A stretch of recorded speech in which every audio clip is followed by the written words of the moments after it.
Kalian pernah kan beli saham atau kripto nih karena takut ketinggalan aja. Terus tiba-tiba begitu turun langsung dijual deh karena takut rugi. Tapi begitu kita jual langsung naik lagi. Jadi kalau misalnya kalian pernah seperti ini, tenang aja nih karena kalian nggak sendirian. Menurut data dari Dalbar dan JP Morgan, itu rata-rata investor retail yang seperti kita-kita ini ya, keuntungannya 2% per tahun. Padahal kalau dicek ya, dari S&P 500 itu kayak saham blue chipnya di Amerika sana, itu pertumbuhannya 8% per tahun. Yang artinya gini loh, jadi daripada kita manuver jual beli kiri kanan, kalau kita bisa secara konsisten aja nih membeli saham-saham yang blue chip ini, itu harusnya dapat keuntungan jauh lebih banyak, 4 kali lipat dibanding kita ya kiri kanan investasi. Kenapa ini bisa terjadi? Hari ini kita akan bahas 5 perangkap psikologis yang kita alami pada saat investasi nih. Nah, apa jangan-jangan saat ini kita sedang melakukan salah satu dari kelima kesalahan ini? Ayo kita cek bareng-bareng, kita harus bicara. Nah, untuk kesalahan yang paling pertama ini ya, ini ada yang paling umum namanya overconfidence bias nih. Jadi gini deh, sering kali kan ketika kita berinvestasi nih, kita ada yang namanya beginner's luck ya. Jadi pas baru kita mulai bisa tiba-tiba untung nih. Kayak contohnya pengalaman gue waktu itu pada saat 2020 kemarin ya. Itu kan pas zaman-zaman Covid tuh. Memang ya semua orang juga merasakan sendirilah kripto ya. Jadi di sana gue naruh cuman sekitar 10 juta. Itu dalam waktu beberapa bulan aja itu bisa jadi 60 juta bro. Naik 6 kali lipat gitu loh. Dan saat itu gue jadi merasa benar-benar kayak wah gue ini jago investasi nih. Gue selevel Warren Buffett jadinya. Dan karena itu gue jadi percaya diri banget nih pada saat investasi. Jadi gue berani untuk taruh duit-duit gue di kripto-kripto yang sebenarnya micin ya. Cuman gue rasa karena ya sebelumnya gue udah sukses. Dan gue pasti sukses lagi nih. Dan ya ternyata gak semudah itu. Karena gak berapa lama ya duit gue habis semuanya. Yang dari 60 juta itu yang langsung hilang semuanya. Padahal ya karena itulah. Sebenarnya performa di masa lalu tidak menjamin performa di masa depan. Ini yang harus kita sadari nih. Dari teman-teman apa pernah merasakan seperti ini juga nih? Jangan-jangan kalian juga pada saat 2020 kemarin mungkin zaman-zaman kripto itu kalian juga mendapatkan hasilnya nih. Tapi nggak tahu kalian apakah waktu itu sudah tarik atau hilang semuanya. Coba komen di kolom komentar ya karena kita penasaran juga nih. Karena kita terlalu percaya diri seperti ini ya. Sebenarnya ini sangat erat hubungannya dengan kesalahan selanjutnya nih. Yaitu mindset go big or go home. Jadi contohnya seperti inilah. Kita tiba-tiba ada saham nih yang harganya dari 10.000. Hari ini tiba-tiba turun jadi 5.000. Kita mikir dong, wih gile ini sahamnya turun setengahnya nih. Kita harus langsung beli dong. Soalnya nanti kalau dia naik, nanti uangnya kan benar-benar jumlahnya jadi sangat besar. Karena itu karena kita terlalu percaya diri nih. Dan kita merasa kayak, wah ini uang ini akan mengubah hidup kita. Jadinya semua uang di tabungan kita langsung kita masukkan di investasi ini nih, di saham ini. Nah dan disinilah kita harus sadar ya. Seringkali kita itu bukan cuman sekedar investasi aja nih. Tapi kalau udah seperti ini, kita malah kita seperti beli lotre jadinya. Jadi pengen bener-bener dari keputusan ini aja sudah mengubah hidup kita. Kita udah bayangin diri kita jadi kaya. Wih nanti bisa beli mobil ini, beli rumah, liburan ke luar negeri dan sebagainya. Padahal ya sebenarnya investasi itu kita nggak harus cari investasi yang sempurna. Kita nggak perlu sekali investasi uang kita langsung 100 kali berlipat-lipat. Sebenarnya yang penting itu kita harus cari investasi yang ya cukup baik aja. Tapi kita harus ulangi ini terus-menerus setiap tahunnya. Karena kita kan bicara soal hidup jangka panjang nih. Kita akan hidup kan mungkin puluhan tahun lagi. Jadi kita nggak perlu langsung kaya saat ini juga. Karena bisa jadi kita bukannya kaya saat ini juga tapi langsung kehilangan semuanya saat ini juga. Jadi kita harus sadar nih perbedaan tipis antara investasi yang benar-benar bagus sama investasi yang cukup baik. Dan sebenarnya kita nggak perlu terlalu mengejar nih investasi yang super duper bagus itu ya. Jadi kita nggak butuh satu investasi yang sempurna nih. Kita hanya butuh sistem yang bisa membuat uang kita tetap bekerja nih tanpa kita gelisah tidur malam-malam. Dari teman-teman apa pernah juga nih coba masuk investasi karena mikir wah kalau gue berhasil nih ini hidup gue bakal berubah. Dan untuk yang kesalahan selanjutnya nih, gue yakin kita semua pernah merasakan ini juga, yaitu FOMO dan herd mentality. Jadi coba ingat-ingat lagi deh tahun 2020-2021 kemarin, pada saat lagi demam-demam kripto nih. Itu gue juga pas awalnya gak masuk kripto sih. Gue merasa itu terlalu agresif, terlalu bahaya. Tapi begitu gue denger cerita-cerita mengenai, banyak nih yang bisa melipat gandakan duitnya. Cuman dari 1 juta, jadi belasan sampai puluhan juta. Dan gue jadi mikir dong, wah gila ini returnnya banyak banget nih. Gara-gara itu gue jadi merasa ragu nih, apa gue harus ikut juga. Tapi dari keraguan itu ya, semakin lama gue menunggu, semakin gue gatel juga gitu loh. Karena denger cerita-cerita di teman-teman gue nih, semuanya pada, untung banyak dari kripto. Lihat di TikTok, di YouTube, semuanya juga pada cerita, gile, ini ada yang beli mobil, beli apa dari kripto semuanya. Dan karena itu gue jadi mikir, ini kalau gue nggak ikut, rugi banget dong. Ini bisa mengubah hidup nih. Dan akhirnya gue jadi ikut beli kripto juga. Kalau udah rame-rame seperti ini ya, kita juga sering kali jadinya nggak takut nih buat masuk. Kita malah jadi semangat masuknya. Kenapa? Karena kita lihat, ini orang-orang yang pinter-pinter, yang sukses-sukses juga udah pada masuk kok. Kayak kita lihat, pengusaha ini masuk kripto. Pengusaha itu masuk kripto. Mereka kan udah orang-orang pinter. Gak mungkin lah mereka salah. Ya padahal kenyataannya, kembali lagi pengusaha itu tetap bisa salah. Karena gini loh, sepandai-pandainya tupai melompat. Pasti tetap aja akan jalan. Jadi masih mau gimana pun juga pasti gak mungkin bisa sukses terus menerus. Jadi kalaupun pengusaha yang sukses juga sudah ikut investasi ini nih, bukan berarti investasi ini akan sukses. Dan BTW sebenarnya dari tadi kan gue ngomongin kripto terus nih. Itu bukan berarti gue bilang kripto itu jelek ya. Cuman karena memang dari pengalaman gue sendiri, gue belum begitu sukses nih sama kripto. Dan kembali lagi ini karena gue menerapkan kesalahan-kesalahan mental tadi nih, karena gue ikut-ikutan doang, karena takut ketinggalan dan terlalu percaya diri, ya pokoknya banyak lah yang gue lakukan. Tapi dari teman-teman sendiri harus lebih bijak jadinya ya pada saat pilih investasi. Dan yang selanjutnya ini ada juga yang namanya confirmation bias. Jadi tadi sempat kita bahas bentar, itu yang begitu kita lihat ini orang sukses juga sudah masuk sini nih. Jadi confirmation bias ini ya, ketika kita sudah percaya satu hal, kita akan menutup mata kita untuk hal-hal yang berkata sebaliknya karena hal itu. Jadi kayak contohnya ya tadi itulah, kita masuk kripto ini karena kita percaya, semua udah masuk sini nih. Padahal sebenarnya banyak juga orang lain yang ngomong, ini bahaya nih karena begini.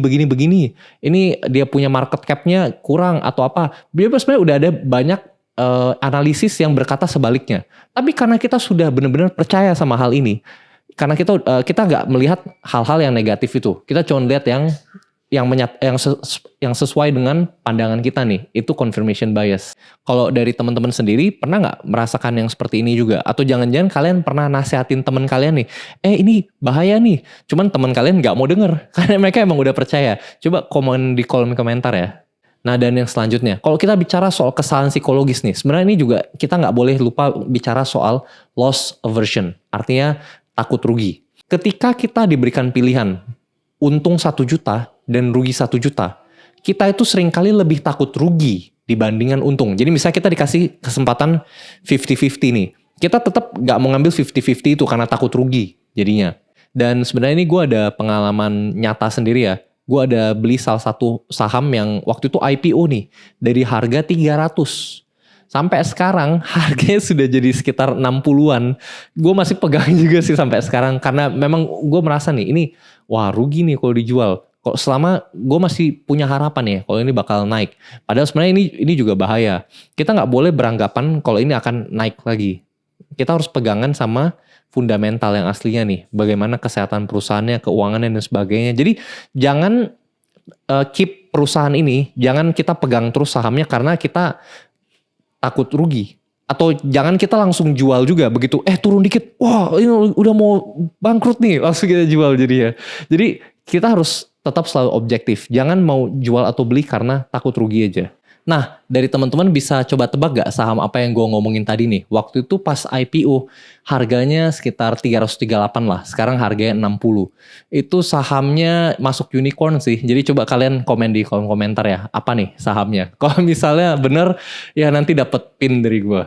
Nah sebenarnya ya, jadi dari 5 kesalahan psikologis tadi nih mengenai investing ya, itu bisa menjelaskan nih kenapa kita sering kali beli di pucuk, jual di bawah. Ya karena itu tadi, pertama mungkin kita lihat FOMO dulu nih. Kayak, ini harganya naik.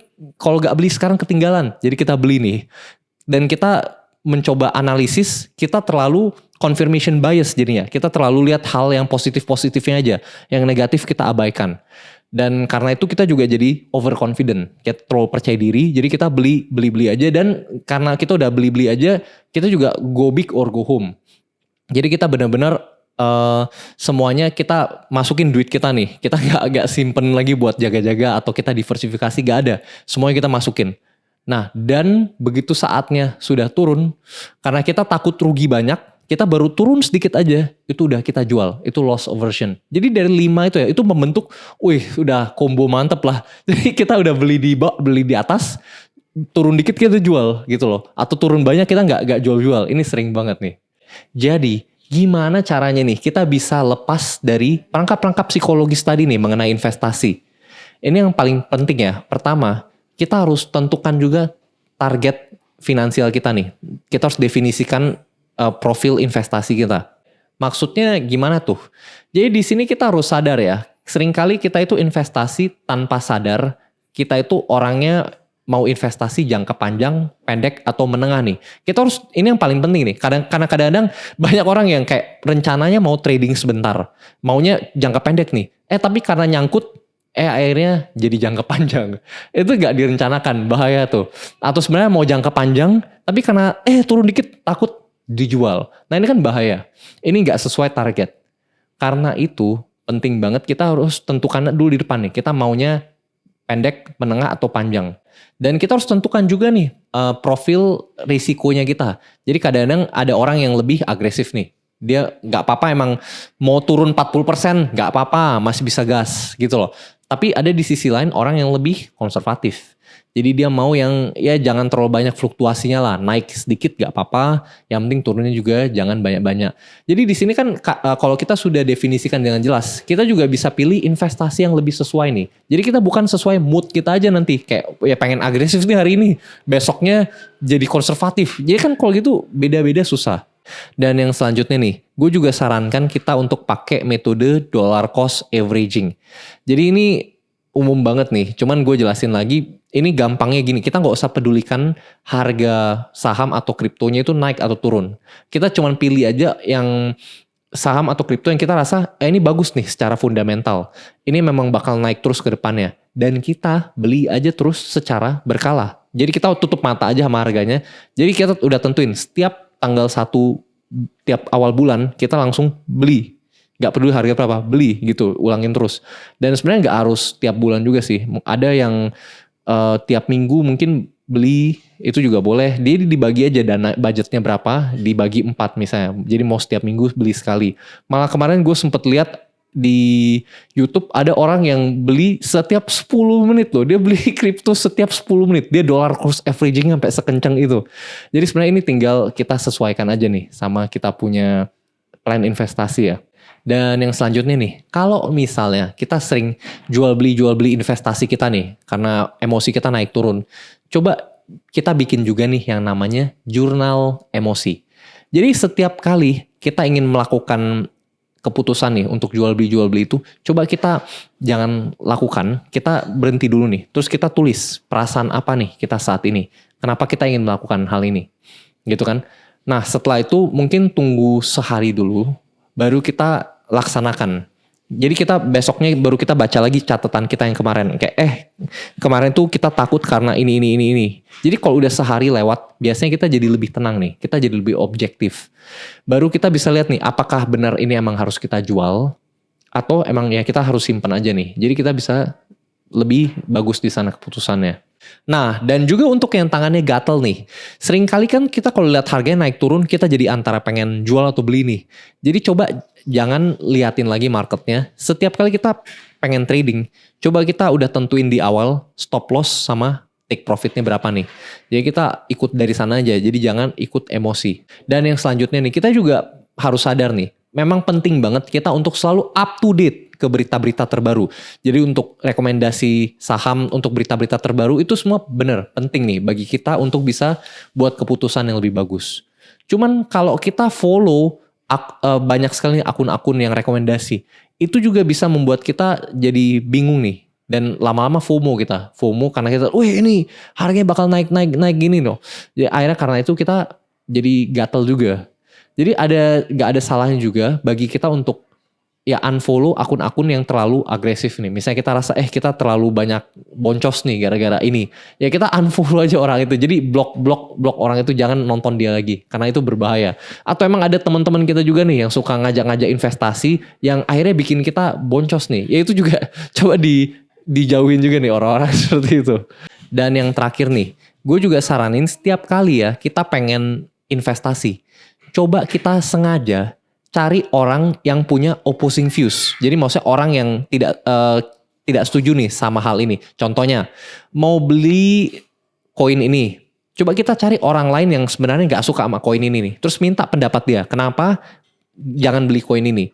Jadi kan nanti dia jelasin nih. Kalau misalnya dia cuma jelasin secara emosional dan nggak jelas, ya itu gak usah kita dengerin. Tapi jangan-jangan nih, sebenarnya dia punya info yang bagus, kayak misalnya dia udah analisanya bagus nih, dan kita harus buka pikiran kita nih, karena siapa tahu itu bisa menyelamatkan investasi kita nih. Jadi kita harus sadar nih, dalam berinvestasi kita semua pasti pernah nyangkut nih, kita semua pasti pernah panik melihat naik turunnya harga. Cuman bedanya ada yang belajar dan ada yang enggak. Nah, kalian masuk yang mana nih? Ayo coba komen di kolom komentar ya. Dari 5 kesalahan mindset tadi, mana nih yang sedang kalian alami saat ini atau mungkin sebelumnya pernah ngalamin juga ya. Coba sharing di bawah biar kita bisa belajar bareng nih di sana. Kalau kalian suka topik finansial seperti ini nih, kita sebelumnya sudah pernah buat juga loh mengenai 5 kesalahan psikologis paling umum nih ya dalam mengelola uang bagi anak muda. Jadi kalau misalnya kalian penasaran nih, apa jangan-jangan kalian juga sedang melakukan kesalahan ini? Ayo coba cek videonya ya, karena masih banyak banget yang harus kita bicarakan di sana. Terima kasih dan sampai jumpa di video selanjutnya.